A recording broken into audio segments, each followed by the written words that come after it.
two inclined planes are placed as shown in figure.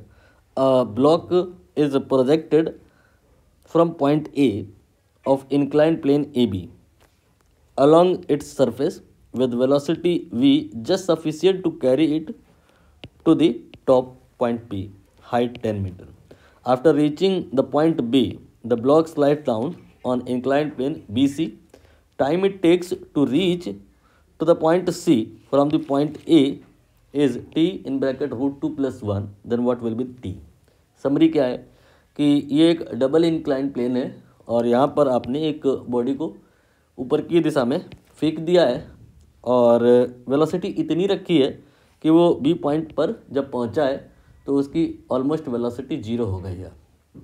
फिर यहाँ पर बी पॉइंट पर वो ऐसा नहीं कि बैक स्लाइड हुआ है, दूसरे वाले इंक्लाइन प्लेन पर आया और वो डाउन स्लाइड करने लगा। डाउन स्लाइड करते करते वो सी पे आया।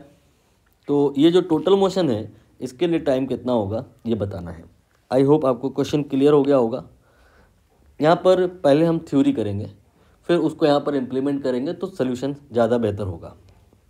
देखिए क्या है कि ये एक इंक्लाइन प्लेन है, ठीक है। इसका हाइट मैंने मान लिया h और इंक्लिनेशन मैंने मान लिया थीटा, ठीक है। और अगर कोई इंक्लाइन प्लेन का लेंथ पूछे तो ये हाइपोटेन्यूज पूछा जा रहा है, आप निकाल के देख लो। ये L जो आएगा that will be h/sin theta, perpendicular upon hypotenuse कीजिए आ जाएगा। इंक्लाइन प्लेन का लेंथ हमें पता चल गया h के टर्म में। नाउ अगर हम एक कोई ऑब्जेक्ट लें, बी पॉइंट पे उसे रख दें तो बिकॉज ऑफ ग्रेविटी वो नीचे आने लग जाएगा। ये सब आपको आता होगा अच्छे से कि यहाँ पर mg sin थीटा आएगा। mg का एक कंपोनेंट होता है, mg cos थीटा वाला तो नॉर्मल फोर्स से बैलेंस हो जाता है। ये आपका फोर्स है जिसकी वजह से ये b से a की तरफ आएगा और इस फोर्स की वजह से जो एक्सेलरेशन होगा that will be g sin theta. अब यहाँ पर देखिए b टू a वाले मोशन के लिए u पता है और a एक्सेलरेशन ये भी पता है और s यानी कि डिस्प्लेसमेंट ये भी पता है। तो क्या टी नहीं निकाल सकते आप? एस यू ए और टी ये चार लोग हैं जो हमें रिलेट करना है। एस की वैल्यू है ये, ए की वैल्यू है ये, यू की वैल्यू है और टी हमें निकालना है। तो एस इक्वल टू हम लगा देते हैं U T plus half A T square, लेकिन यू 0 है तो मैंने उसे लिखा नहीं। अब एस की वैल्यू हम यहाँ पर रखेंगे h divide by sine theta और ए की वैल्यू हम क्या रखेंगे g sine theta and t square. यहाँ से हम जो टी निकालेंगे ये आएगा 1/sin theta then under root में 2h/g। मेरी गुजारिश रहेगी कि इसे आप याद कर लो। मैं यहाँ पर मान रहा था कि आपको याद नहीं होगा इसलिए मैंने ड्राइव करके दिखाया।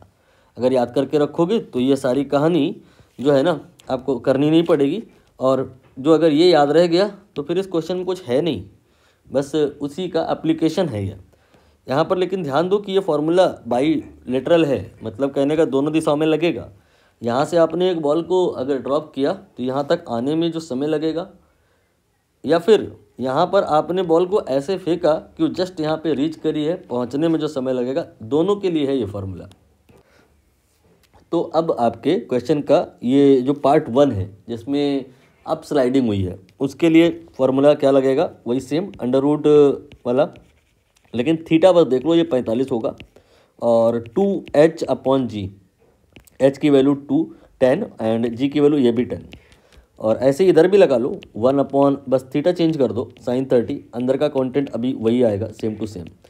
तो यहाँ पर ये आ गया आपका t1 √2 डिवाइड बाई sin 45 जिसे आप 1/√2 कह सकते हैं और इधर क्या आएगा √2 डिवाइड बाई sin 30 और sin 30 की वैल्यू अगर हम रख दें तो ये आ जाएगा 1/2 और ये आ जाएगा 2√2।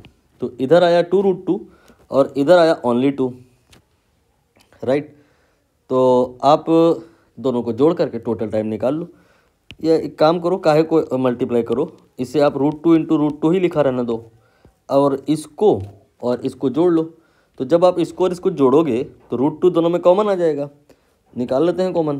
तो एक √2 बचेगा और यहाँ पे दूसरा जो है वो 2 बचेगा। अच्छा ठीक है, इन्होंने क्या दिया है, मुझे किसी तरह से मैच कराना है ना, इनका आंसर मैच नहीं हो पा रहा है तो इस वैल्यू को उठाओ और डायरेक्ट इसके बराबर कर दो, ये लीजिए, ठीक है। अब आप यहाँ से टी निकालो, तो यहाँ पर आपको समझ में आ गया होगा कि हमें करना क्या होगा कि इससे √2 कॉमन निकालना पड़ेगा। तो √2 into √2 then √2 + 1 and here t then in bracket √2 + 1, ये एज अ होल कैंसिल होगा, t will be √2 into √2 that is 2। तो यहाँ पर आंसर आएगा, t का वैल्यू आएगा 2।